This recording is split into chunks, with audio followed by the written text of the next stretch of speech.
Being rewarded feels, well, rewarding. And there are times when it's right to reward yourself, and retirement is one of those. So why do so many people not do it?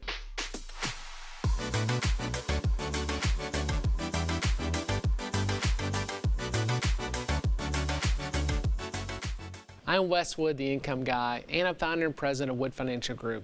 And for nearly 20 years, I specialize in helping hardworking Americans just like you reach their retirement goals through income-based financial strategies. And if you're looking for the right solutions to achieve your own financial goals, I can help. Just reach out to me at retiretv.com or by calling 855-776-0614 on today's show or at any time. You know, retirement really should be the time when it's okay to reward yourself. You've worked hard and you sacrifice. You've earned your reward. But many people never collect theirs. Why, you ask? The main reason is because they don't feel comfortable with it financially. Is that really because they can't afford the reward? Or could it be that they just have the wrong financial strategy? Well, we'll answer that question and many others on today's show as we cover why rewarding yourself at retirement, what it means and why it's so important, why so many people don't reward themselves, and how investing for income can actually give you a permission slip to reward yourself. And joining us again on this week's show is David Scranton. David is an investing for income specialist with over 30 years of experience, and he's also a best-selling author and television host. But before we welcome Dave, let's talk more about what rewarding yourself in retirement means and why it's actually a very good thing to do. And when I talk about rewarding yourself, naturally, I don't mean being reckless with your spending, and I don't mean living high on the hog and with no thought about tomorrow. That's not rewarding yourself at all. That's just being foolish. But chances are, there's something that you've always wanted to do, or perhaps own, or maybe there's a place that you've wanted to travel to, and maybe you had an idea to go there or do something like that once you've retired, and it's time to go for it. You might even have included it as one of your retirement goals. But now that retirement is here, you're reluctant to collect on that reward. You don't want to spend the money.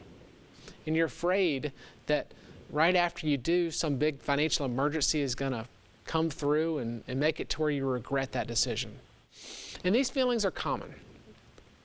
And it's common to soothe that disappointment by telling yourself you're being good by not collecting on your reward.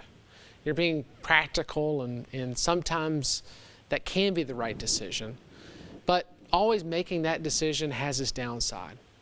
Rewarding yourself may sound frivolous, but the truth is self-rewards can do a lot to keep you balanced, centered, and motivated to be healthy in all areas of your life. It's the old idea of positive reinforcement. When behavior is followed by a pleasant outcome, you're more likely to repeat that behavior. But on the flip side, when a pleasant outcome is denied, you may end up resenting all the good habits it took to achieve it, like discipline, sacrifice, and positive thinking. In other words, being overly concerned about your financial health can have a negative effect on your mental, emotional, and sometimes your physical health. So why do so many people fall into this trap during retirement, and what's the key to avoiding it? And you'll hear more about that in just a minute. And of course, anytime you can reach out to me by visiting retiretv.com or by calling 855-776-0614 to receive your free retirement income kit. But right now, let's welcome David Scranton. He's the founder of Sound Income Strategies and the Retirement Income Store. Dave, thanks again for joining me today. Hey, it's great to be here, of course, as usual. And this is a great topic, this concept of rewarding yourself, because I think too many people plan to retire and just get by, the necessary stuff. But why again, is it so important to focus on the rewards, the little extras, when you're approaching retirement? Well, I think it's just a desire to maybe want to buy something or be able to travel or just have the freedom to reward yourself is really a positive reinforcement, right? Because if we go throughout retirement not rewarding ourselves and being, not enjoying really the things that we desire to do while we're working, then we're not really enjoying the retirement that we ought to. So give me an example, Wes. Give me an example of something one of your clients did to really spend some money to treat themselves when they're retired. Oh, sure. Yeah, just this last month, I was meeting with a client that just retired from a large company here in Middle Tennessee. And the one thing they wanted to do the first few years of retirement was to travel the country in a motorhome. So what did he do? He rewarded himself when he retired by buying a big truck and a pull-behind a trailer. And at this moment, they're traveling all across the West in their motorhome. And he did that because he wanted to not only reward himself for retiring, but he knew that he could be able to, because he's generating enough in interest and dividends from his portfolio to spend a little bit of extra. So he had a permission slip to be able to buy that motorhome that he always wanted. So when you save for a goal, why is it that when you're retired, you tend to get to that goal financially, but then you deny yourself that reward?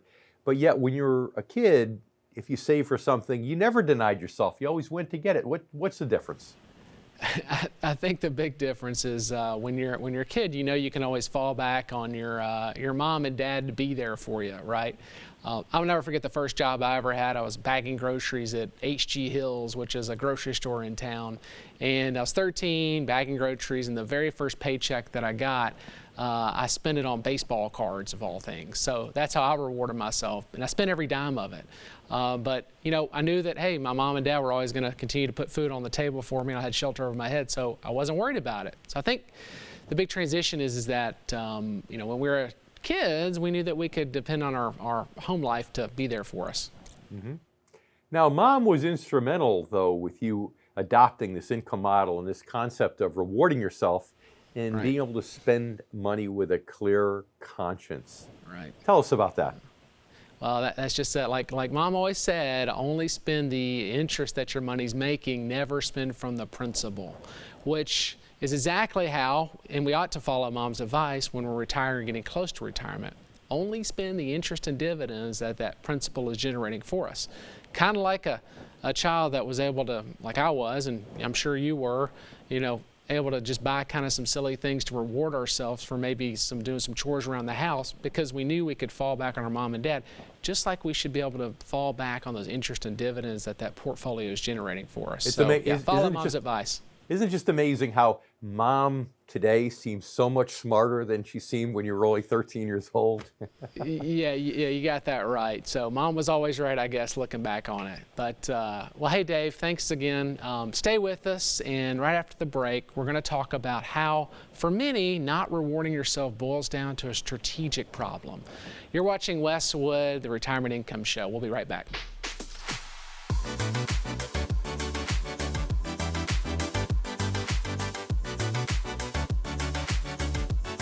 A fiduciary is someone legally obligated to act in your best interest. Doctors, lawyers, and some financial advisors are fiduciaries, but not all. When you work with Wes Wood and his team at Wood Financial Group, you are working with fiduciaries. They help clients create customized investment portfolios based off their retirement goals. If you're ready to work with a fiduciary, visit retiretv.com and schedule a free, no-obligation conversation with Wes or a Wood Financial Group advisor. I'm David Scranton. During my career, I found that most baby boomers have done a great job growing their retirement savings, yet many don't know how to convert their savings into steady income. And that is why I built the Retirement Income Store, to help hardworking Americans preserve their assets and establish steady streams of income. If you're 55 or older, please claim our free Retirement Income Kit, chock full of information you need to know to get steady income during your retirement. Call 866-714-7377, online at theretirementincomestore.com.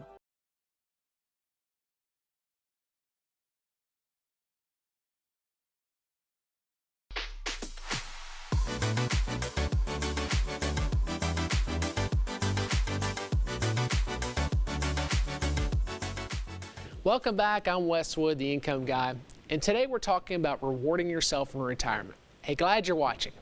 So far, we talk about what rewarding yourself in retirement really means and why it's so important. Now let's talk about why so many people just don't do it. We all know what it feels like to look forward to something only to be disappointed. That feeling is common when it comes to retirement. You might be You might be chomping at the bit the last few years of work, only to find yourself restless and worried when you're finally retired. You might find yourself suddenly wondering if you really are prepared for it as well as you should have. And this gets to the heart of why so many people resist rewarding themselves in retirement, even when a certain reward is one of their goals for retirement. It's because they realize only after retirement starts how much their world has really changed.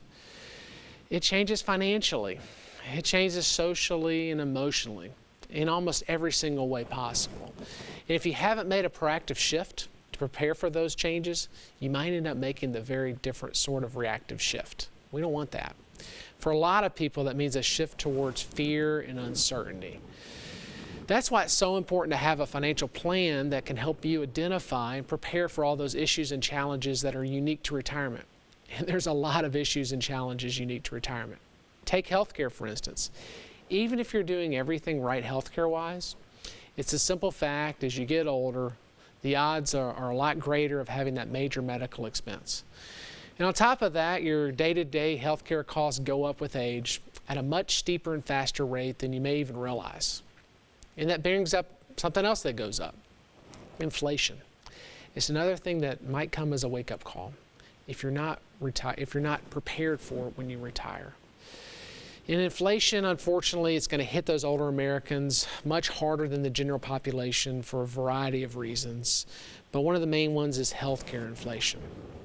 And also, we got to worry about taxes, Social Security, required minimum distribution, insurance, the complexities of estate planning, long-term care, and the list goes on and on and on. And if you're not fully confident you can meet those challenges, how can you even think about giving yourself a permission slip to reward yourself? And I'm going to talk more about that in just a moment with David Scranton. But right now, here's another opportunity for you to reach out to me directly. And you can call me at 855-776-0614 or visit retiretv.com to receive your free retirement income kit. Now let's welcome back income specialist David Scranton. Welcome back, Dave. Thanks, Wes. So a lot of people, I could hear what you're saying. You're saying planning for retirement needs to be more holistic. It's not just about the money.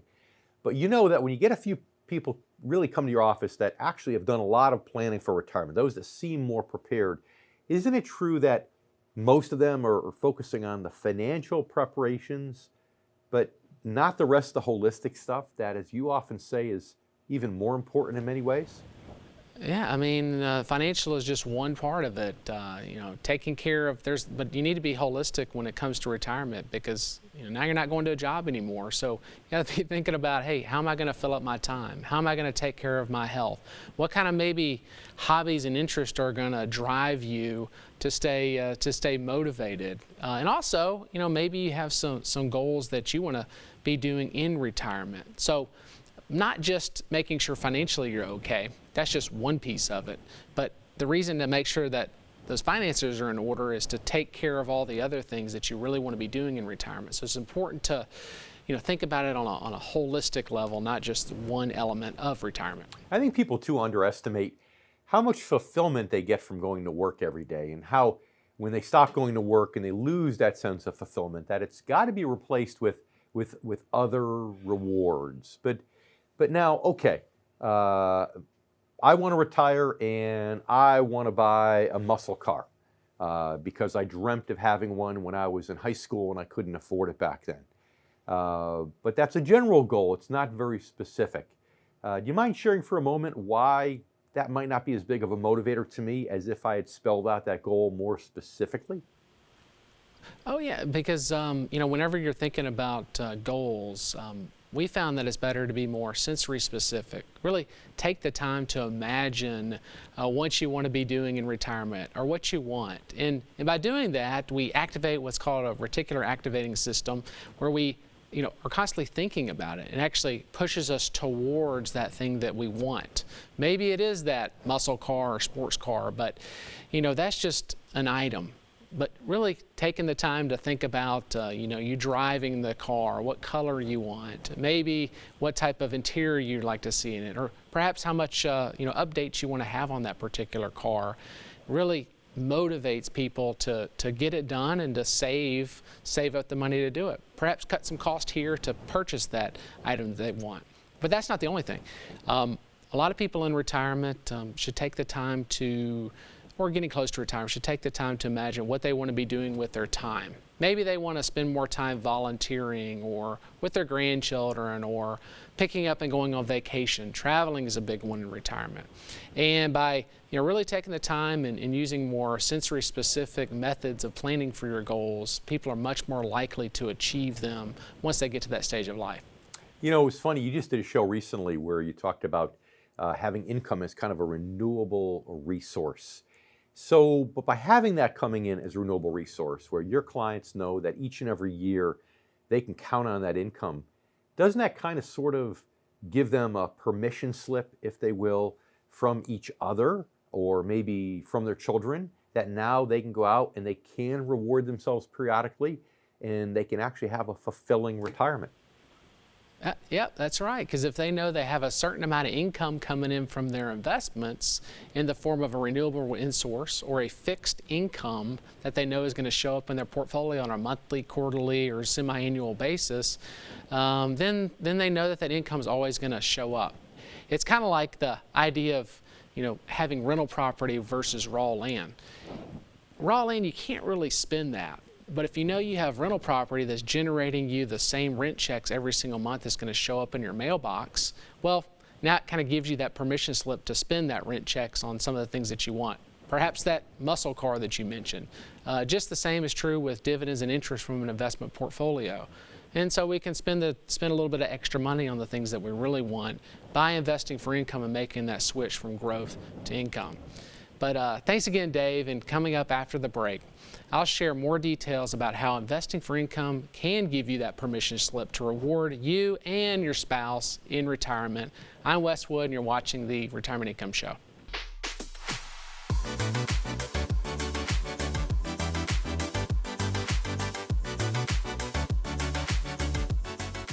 Retirement accounts like 401ks and IRAs are great tools to save for retirement. They offer tax advantages to help keep more money in your pocket. But withdrawing money from your accounts can have a huge impact on your tax liability. Take money from the right account at the right time and you could minimize it. But taking money from the wrong account at the wrong time could result in a big tax burden. If you're not sure what you should do with your 401k in retirement, visit retiretv.com to schedule a free, no-obligation conversation with Wes Wood and Wood Financial Group. Hi, I'm Wesley Wood, host of the Retirement Income Show, and I'm founder and president of Wood Financial Group. And we're a local independent financial services company that specializes in creating custom retirement solutions tailored to meet your particular needs. Visit retiretv.com to learn how we can help you create a customized retirement portfolio.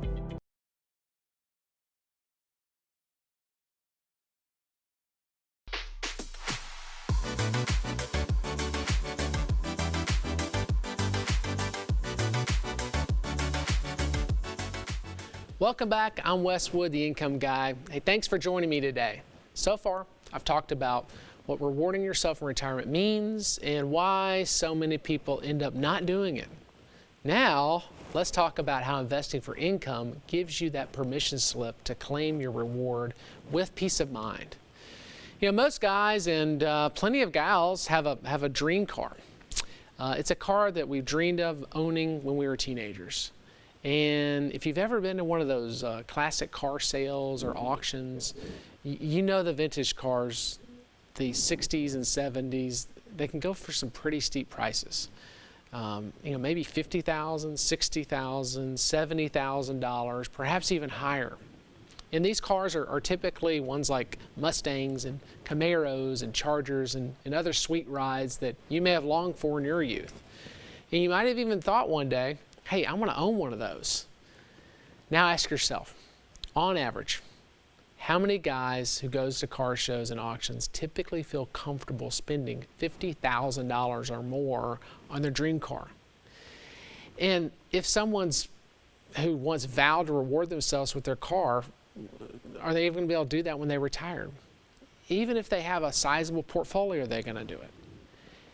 The answer in my The answer in my experience is that not many people have or do. And the main reason is more mental than financial. It boils down to the fact that they're still mainly invested in entirely or mostly invested in growth-based financial strategies, which means it doesn't allow them to see income as a renewable resource. Think about it. If you had $1 million in a mutual fund and it went up, you'd probably feel pretty happy. But would you really feel comfortable by selling shares of it to buy your dream car? Probably not, because you realize that if the market suddenly dropped, that withdrawal might never be recovered.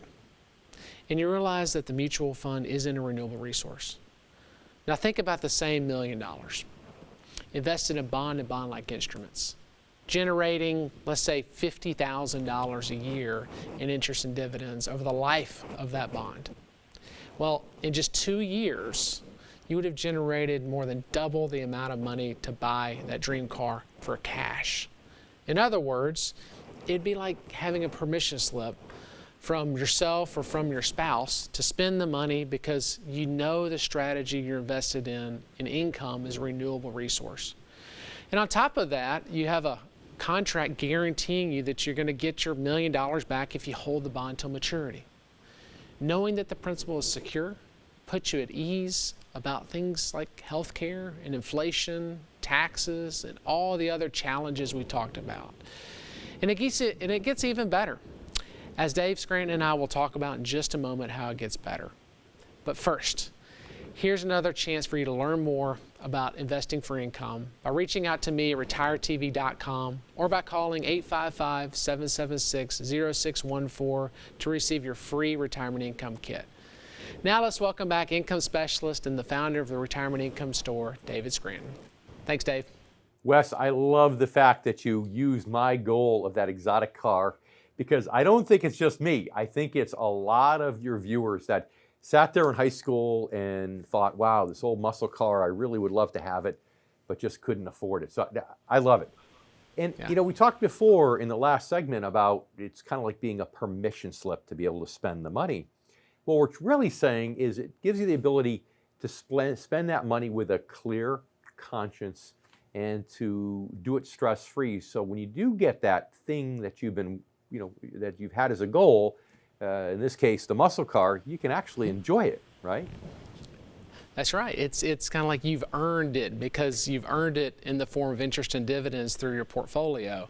And if you just spend those interest and dividends from the principal, not taking from the principal, but just from the interest dividends that principal is producing for you, it's just like any other type of form of income. It's there for you. And we know it's going to show up the following year and give you more income later on in life. And so, heck, if you took maybe a year's worth of interest and dividends, and it's going to, basically show back up in the portfolio the following year. And so if we know that we're not actually liquidating shares or taking from the account in order to do so, it definitely makes, at least my clients have much better peace of mind when they're buying things like that. And one of the things I've always heard you said is the perfect retirement is having more income each and every year during retirement for the rest of your life than you need, because that way there, okay, let's say you had a medical emergency. Well, now you don't have to dip in the savings.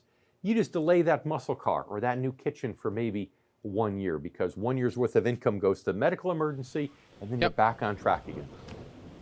That's right. That's right. And if you think about investing for growth versus income, it's really, people are much less likely to reward themselves just from growth of a portfolio. I used this analogy just a couple weeks ago, but I think it's important to bring up again. Think about if you had a $500,000 mutual fund. Well, if that mutual fund grew $250,000 to $750,000, you're probably not going to just liquidate some shares to buy that muscle car or to take that trip that you've always wanted to do. But in reverse, let's just think if that portfolio went from $500,000 and got cut in half down to $250,000, well, then you're definitely not going to buy the muscle car, and you may even cancel that big trip that you planned for. But the difference is investing for income is if you know that $20,000, $25,000 of interest and dividends is just going to show up again, well, maybe you save it up for a couple of years and then buy that sports car and reward yourself. And it's funny because what you're saying isn't just because the money may not be there. Person may have an account somewhere else where there's plenty of money to still reward themselves. But I think a lot of your clients are probably like you shared before, the reason you don't like to go to the casino is because if you win $1,000, you might get this much joy and pleasure. But if you lose $1,000, you'll get this much anguish. The pain is much greater than the pleasure. So emotionally, when people lose money, kind of like you're wired, right? They don't want to go and spend it. That's right. I ask folks all the time, hey, if this portfolio happened to double in value, is it really going to change your lifestyle that much? And the common answer is no. But I ask them again, well, hey, if the portfolio gets cut in half, how is that going to make you feel? And you can see the pain. They say, well, I wouldn't like it, and I'd get very, very stressed out. So yeah, that's right. That's the problem with investing for growth there. Mm-hmm. Yeah, and so you're not alone. It's a lot of people are wired that way. And you know, as Socrates said, know thyself. As long as you know yourself and how you react with money, that'll help prevent you from doing silly things, bottom line. Yeah, making some mistakes. And thanks again. And hey, I'm Wes Wood, the Income Guy, and I want to thank you for watching. And if you have any questions about anything we've covered on today's show, please reach out to me at retiretv.com or by calling 855-776-0614. Hey, thanks again, and we'll see you again next week.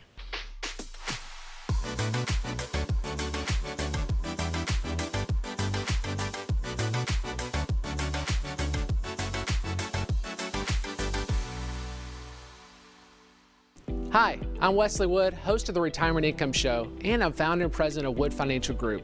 And we're a local independent financial services company that specializes in creating custom retirement solutions tailored to meet your particular needs. Visit retiretv.com to learn how we can help you create a customized retirement portfolio.